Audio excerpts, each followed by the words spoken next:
Hello!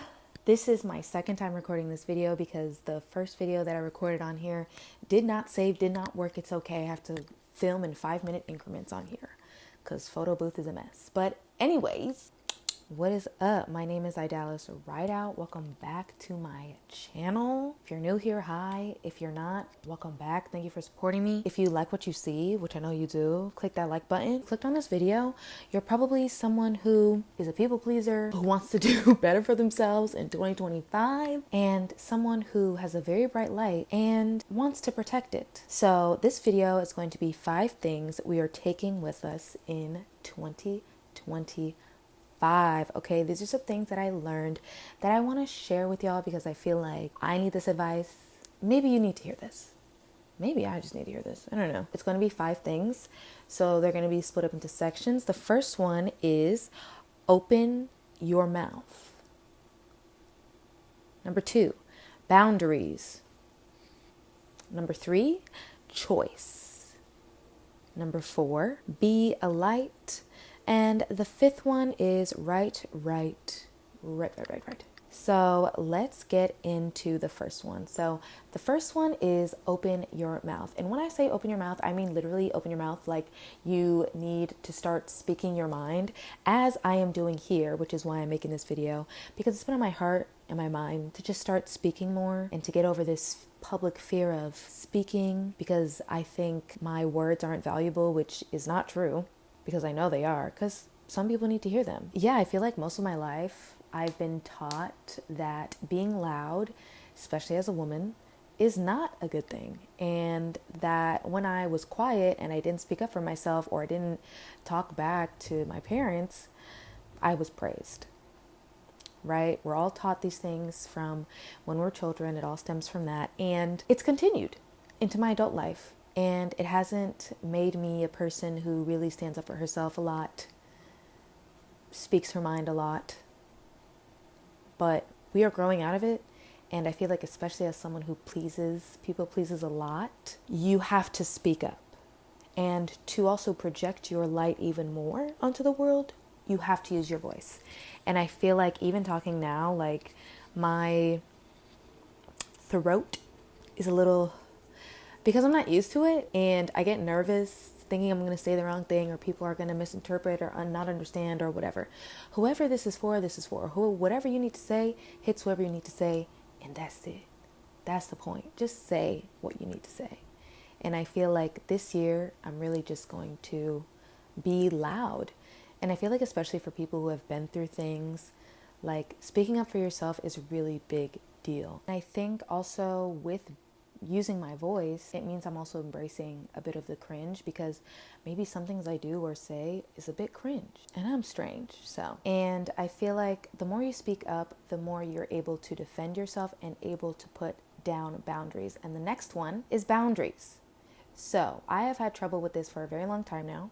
I think also boundaries can be difficult for people because they're actually not stark like things. Like they're all kind of made out of different materials, if you really think about it.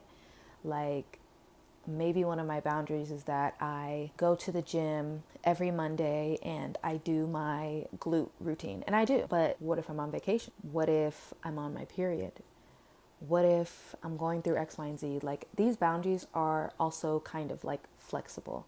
And it's important to remind yourself that, because I feel like, especially me, I can beat myself up about it. But also when it comes to boundaries, you have to identify and maintain your standards. So for me, I'm very much in an identity phase of my boundaries and my standards of what I can accept from myself, especially. And then in turn, what I can or cannot accept from other people. And then I have to maintain that. I have to implement that in my life, or I'm going to run myself over, or somebody else is going to run me over, or use me for this, or X, Y, and Z. Because when you are bright, people will do that, especially when you don't have boundaries. And in 2025, we are upping our boundaries. And especially I think when it comes to yourself, having boundaries with yourself, I think is one of the most important boundaries that you should have, because you're really just trying to like stick to your plan of what you know is supposed to happen for your life and what you want to invite into your life as well. This year, I really just don't want anything to get in my way of what I want, especially me. And to do that, I have to have boundaries. But, however, boundaries must be enforced through choices, the choices we make. Now, something that I have realized is that everything is a choice. Not to say no one is really a victim, but like, you are not a victim. Like, don't just like melt into your victimhood or lean on it so much that you think that you can't make choices for yourself. And in recognizing that you make choices that get you to where you want to be, other people also make choices to show you who they are. And I think I've realized that with the choices that I've made in the past, they have to align with what I want, what I need, what I value, my morals, how I see myself, my self-worth, you know? You really have to pay attention, I think, to what you're choosing to bring into your life as well. Because it's like when you people please, when you want to be good, you want to give to people, and there's nothing wrong with that, you have to make strategic choices and stand more on business is really what I'm saying, because those choices are going to inform your future, and you don't want to make a choice that is detrimental to your future. When you realize that you also have a choice, you also realize that other people also have a choice. And the way people choose to show up for you or not show up for you is a choice. And this one woman that I saw on the Clock app, I don't know if she's a therapist, but she has like this like let them theory, which basically tells you to let people show you who they are. And then you get to move from there. And you get to decide if you want to allow your light to be in their lives or not. And then the next point, it's be a light. Now, being a light means being generous, being kind, nice, helpful, maybe not nice, but kind, helpful, loving, spreading love, right? And I feel like a lot of people need to see people who are that way because they do not have a lot of that in their life. And you don't know who needs to see that light or to experience your light because they've been in darkness for so long, or they have like such a cynical view of the world. And people will constantly try to project this cynical, negative view onto you. Not saying that the world isn't negative, because it is, but it's all about viewpoint. And I think people who have a light, there's a lot going against you to diminish that light, to put out that light, because other people want it and they can't have it, but you just got it naturally. So it's like other people are going to try to put you onto their level, and you don't want to do that. You want to consistently come as you are, come with love, lead with kindness, lead with all of those things, because someone's going to see it and be like, oh, there is this bright thing in the world. I can spread more of that too. You know, I feel like that's really important. With this light, you will attract a lot of things. So in turn, you have to protect your light. And in my previous video, if you haven't watched that, please go watch that. I came up with this idea of like the 4 A's, and these are like the 4 A's that I'm using this year to protect my light. So the first one is assess, address, accept, and apply. Came up with it myself, I think. I don't know. Maybe someone else has done it already. I don't know. I don't know. Assess, right? So say you're in a situation. Say we're going to use like the someone stubbed your toe situation, right? Someone stepped on your toe, right? You assess the situation. How does it feel? Make you mad, sad, upset? Does it hurt? Assess, right? And then you address, which is you using your voice, right? Use that voice, okay, to address it. Say how you feel. Allow the other person to respond. After that person responds, you then have to accept how their response is. Say it's, oh, I'm so sorry. They're remorseful. I didn't mean to step on your foot. My bad. I'll be more careful and thoughtful next time. Then you get to apply.